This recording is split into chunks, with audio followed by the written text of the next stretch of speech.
يا رب، إني تألمت وتعبت كثيرا، وحدك تعلم أنني كتمت وأنني صبرت، فأرح قلبي يا الله. اللهم اجبر كسر قلبي وخفف عني كل ألم أشعر به، فأنت وحدك يا الله تعلم ما في نفسي وقلبي. السلام عليكم ورحمة الله وبركاته. اللهم صل وسلم على سيدنا محمد وآله وأصحابه أجمعين. عاملين ايه يا حبايبي، يا اخواتي واصحابي وامهاتي؟ عاملين ايه؟ ربنا يخليكم ليا. احنا ماليش منكم ابدا. معلش انا عندي برد. فبصوا كده، انا طبعا كنت عامله اكل ولقيت والدتي كانت جايبه الكرنب دوت ومخليه عندها، جايبالي لفت اخلله برضو. هخلله برضو اصوره معاكم وانا بخلله ان شاء الله. طبعا جابت الكرنب دوت واخويا ما كانش فاضي يجيبهولي، فضل عندها لتاني يوم وجي عندي. في اليوم دوت كنت انا عامله كبد وقوانص، ما كنتش. بصي عيشه واقفه كده تحت رجليها عماله تقول لي هاتي كرنب، انا عايزه كرنب. قلت لها حاضر روحي دلوقتي. طبعا جيت ايه، جه عندي كنت عامله اكل في اليوم ده، اضطريت برضه اخلي ابيت الكرنب لتاني يوم، فدبل بقى. بصوا تحسوا انه دبلان، بس حلو ما فيهوش حاجه يعني. كده انا فرمت البصله وحمرتها، حطيت لها 3 معالق ليا ضاني، ورحت حاطه عليها حبه زيت وحمرت البصله دي. ايد حبيبه على فكره، انا واقفه بقول لها اعملي كده واعملي كده يعني. اعملي خفرومي البصله. فرمت كام بصلايه، 4 بصلات او 5 بصلات، 5 بصلات وسط. فرمتهم في قلب الكبه نص فرمه، ورحت زي كاننا بنخرطهم على ايدينا كده، ورحت محمراهم ب3 معالق ليا مهرمين وحبه زيت، ورحت طشاهم بالقوطه. تمام. الكلام ده كان امتى؟ كان بالليل بقى، كانت حبيبه موجوده. كان بالليل. صبحت كده الصبح بقى حبيبه مش موجوده، حبيبه راحت المدرسه. تمام. انا كده بقى ابتديت اعمل. قعدت تقول لي برضو عايزه ورق عنب يا ماما، هات لنا ورق عنب بالله عليكي نفسي فيه. قلت لها طب روحي هاتي. لقيت الكيلو عامل يا حبايبي 120 جنيه كيلو. قلت لها زي بعضه هاتي لك ربع كيلو.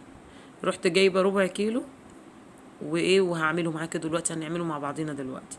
كده انا الخضره حطيتها في الصينيه، هوضبها هنضفها. والحله اللي هناك دي اللي شغال عليها النار، اللهم صل على النبي، دي فيها ميه لسلق اسلق فيها كرنب. حطيت فيها معلقتين كبار ملح وسبتها كده تغلي. انا كده يعني ايه الكام ورقه اللي محطوطين دول، انا ما بحطش بالورقه عامه. بقطع راس الكرنبايه واروح كافياها، العروش بتاعتها بتبقى تحت. الطريقه دي انا اتعلمتها من والدتي بصراحه. كده انا هاخد الكرنبايه هغسلها.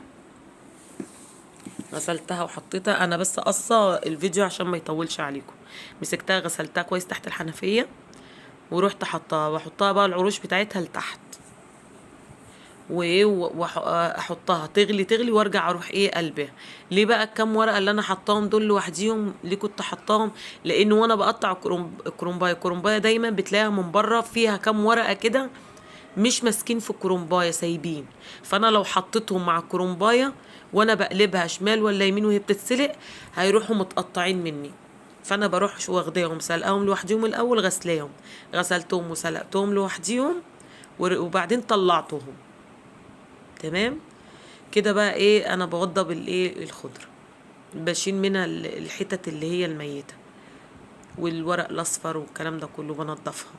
بصوا يعني، بصوا دايما تلاقوا الشبت بتلاقوه الراس بتاعته بتبقى طويله قوي كده وفيها عيدان كتير. فانا بشيل العود الطويل قوي قوي دوت واخد منه الورق اللي حواليه. كده انا وضبت بقى الخضره. هبتدي ايه، اطلع بقى الكرنبايه كده اتسلقت. بصوا بعمل ايه بالشوكه، وبصوا بروح حطها في العرق بتاع ورقه الكرنب، واروح شدها واروح مطلعاها. طبعا هي عشان استوت بتتخلع على طول. عيشه عماله، بس انا بضحك على عيشه. عيشه لقيتني بطلع الكرنب، هي هي عماله تقولي هي هي، فرحانه يعني. بصوا بقى الكرنبايه ديت بطلعها من الميه واغسلها. ليه بقى اشمعنى التانيين ما عملتش فيهم كده، غسلتهم الاول قبل ما احطهم في الميه؟ لان الكرنبايه التانية هتتحمل الميه السخنه وتحمل السليق والتوضيب. بصوا انا كده بوضب ازاي، دي طريقه توضيب. شايفين انا بوضب ازاي؟ بمسك العرق بتاع الورقه اقطعها، وارجع اروح ماسكه الورقه ضمها على بعض ومقطعه. كانت الورقه عايزه تقسم 2 اقسمها، ان كانت طويله وعايزه تقسم 3 اقسمها، عايزه تقسم 4 اقسمها، وارجع امسكها بالطول واروح مقطعاها مربعات مربعات واحطها فوق بعضها. كده الخضره بقى انا هغسلها. ليه بقى انا قطعت كام ورقه وسبت الباقي؟ لان عيشه عايزه عرو ديت تاكلها نفسها فيها، عماله تقول لي هاتي يا ماما هاتي يا ماما. اول ما طلعتها من الميه السخنه اول كرنبايه رحت مطلعه لها واخده لها اللهم صل على النبي، رحت واخده لها كام واحده كده قطعتهم لها في ورق في طبق واديتهم لها. كده انا غسلت الخضره. باخد بقى الايه الكزبره الاول اقطعها لوحدها عشان عندها بتبقى قصيره شويه عن البقدونس والشبت، فلو حطيت دي مع ديت بروح قطع الحته الاولانيه من الخضره. بتلاقي وانا بخرط الاقي في عيدان وروس من الكزبره في نص الخضره وانا بقطعها. فلا بلم دول لوحديهم ودول لوحديهم، بقطع دول وبقطع دول. بصوا كده بشيل الروز بتاعتها بقى، ابتدي اقطعها كده. انا حاطه الكرنبايه هناك شويه واروح اقلبها. يعني هقطع اول حبه خضره دول هحطهم واروح قلبه الكرنبايه اقلبها للناحيه التانية. هتغلي غلوتين بقى وابتدي اطلعها بقى، اطلع كام ورقه في كام ورقه واغسلهم تحت الحنفيه. كده انا خرطت الخضره كلها وقلبت الكرنبايه، تقريبا شلتها اصلا. ايوه كده شلتها. لأن انا مش عايزه اطول عليكم الفيديو يا جماعه، لان لو على فيديو المحشي لا كده فيه لسه بطلعه. على فيديو المحشي دوت انا لو جبته لكم من الالف للياء انا قعدت طول النهار بعمل فيه، وكانت عيشه تعباني معاها. طبعا عندي نسبه خنفان عشان عشان انا عندي برد والله.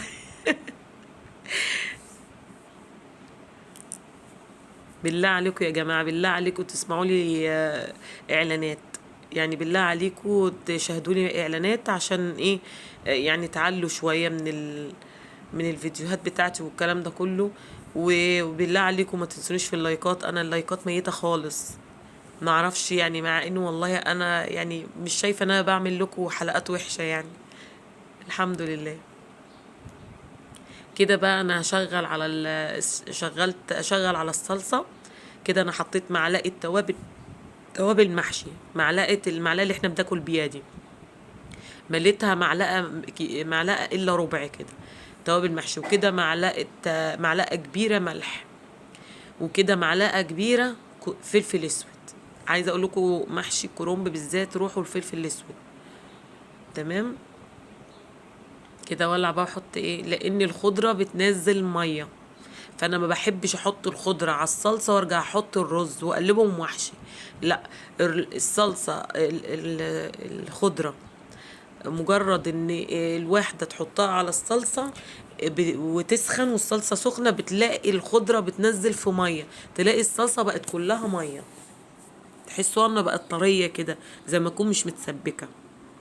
فاهمني؟ فانا بسيبها انا كده كده هحشيها في ساعتها، حتى لو استوت جوه الصلصه فانتوا كده كده هتحطوها جوه المحشي يعني. فانا بسيبها تغلي كده تنشف ميه الخضره. وارجع ايه اروح حاطه لها واخداها بقى. انا كده هحوش طبق كبير لانه عامله صلصه بزياده. هحوش طبق كبير من الصلصه وارجع اقلب عليها 1.5 كيلو رز. عامله قد ايه انا بقى؟ عامله قد ايه قوطه؟ عامله 2.5 كيلو. كده انا حاطه ميه الفراخ، جايبه وركين كبار وقطعت الورك 3 حتت اهي. ودي حله المحشي بتاعت عيشه، وده الرز اهو، ده الرز اهوت، وده ورق العنب سلقته. كده بقى ايه هفرش الفرشه وهبتدي ايه اقعد احشي. هجيب الحاجه من جوه. ده ورق الكرنب اهو، كنت قاعده بوضبه في الصاله اهي كده. دي انا كده بقى ايه الميه بتاعت الفراخ غلت، وحطيت الفراخ وسقيت ايه، وسقيت كده حله المحشي بتاعت عيشه. تمام. حشيت بتاع دوت، سقيت حله المحشي بتاعت عيشه بالشوربه، ورحت مغطيه سبتها تستوي، لان عيشه هي دلوقتي نامت بقى. هتقوم هتلاقيني ايه كنت عملت لها الاكل تقعد تاكل بقى، لان هي عيني يعتبر ما فطرتش. كده بقى ابتدي احشي ايه ورق العنب الاول. انا ليه حشيت لحلة عيشه الاول؟ اولا عشان هي جعانه ومش هتستنانا لما احنا نعمل اكلنا. ثانيا هي بحط لها الشطه، احنا بنحط شطه لينا، فانا حشيت لها هي الاول، وبعدين حطيت شطه بقى ايه على الرز بتاعنا كله. على فكره انا المفروض الكرنب ده ما كنتش اعمله كله لينا، المفروض ان انا بعمل الكرنب ده لو على حلتين، بس انا عملته كله ليه وعملت الكميه دي كلها ليه؟ ما شاء الله كتير. صاحبتي قالت لي انا جايه انا وبنتي هنتغدى معاكم. تمام. وانا صاحبتي يوم ما تيجي بقول لها ما فيش مشيان، انتي تقعدي، وبتقعد تسهر معايا. طبعا ايه ممكن نجوع تاني على بالليل بقى، ده يبقى غدا، ممكن على الساعه 12 بالليل ولا حاجه نجوع نروح واكلين، احنا بنسهر مع بعض. فطبعا هي ايه قلت بقى نتغدى ونتعشى منه. طبعا جت هي عملتها فيا ما جاتش عيشه صحيت، صحيت من النوم. احمد بقى جوه او واقف بيكلمني، ايوه في بيكلمني دلوقتي، مش عارفه بيسالني على ايه، نسيت والله. كده انا بصاله وبكلمه، بيقول لي مش عارفه بيسالني على ايه والله. إيه صاحب العربيه خد منه العربيه راح بيها مشوار، وجي رن عليه بيقول له انزلي، بيقول لي انا هنزل دلوقتي. قلت له طب روح بالسلامه وكده. ربنا يسعدك يا ابني ويوفقك ويبعد عنك ولاد الحرام يا رب، انت واللي زيك، ويرزقك برزقنا يا رب يا ابني، يبعد عنك اي حاجه وحشه. بص كده والله انا من التعب بقى بعد الحشو انا مش عارفه انا بصور ازاي. بص التصوير جاي ازاي كده بقى. انا حطيت ايه حبه صلصه محشي وحبه صلصه معلبات، يعني حطيت قد ايه بصوا كده اهو، هو بيغلي على البوتاجاز اهو. بصوا المحشي ما شاء الله احمر، وكان طعمه تحفه تحفه، بسم الله ما شاء الله تحفه. اهو كده استوى، وورق العنب برضو استوى. ورق العنب حطيت على الوش حبه زيت، ورحت ساقياه بالشوربه اهو. بصوا ما كانش فيها الا انا وحبيبه بقى، احمد نزل راح شغله. انا والشيف.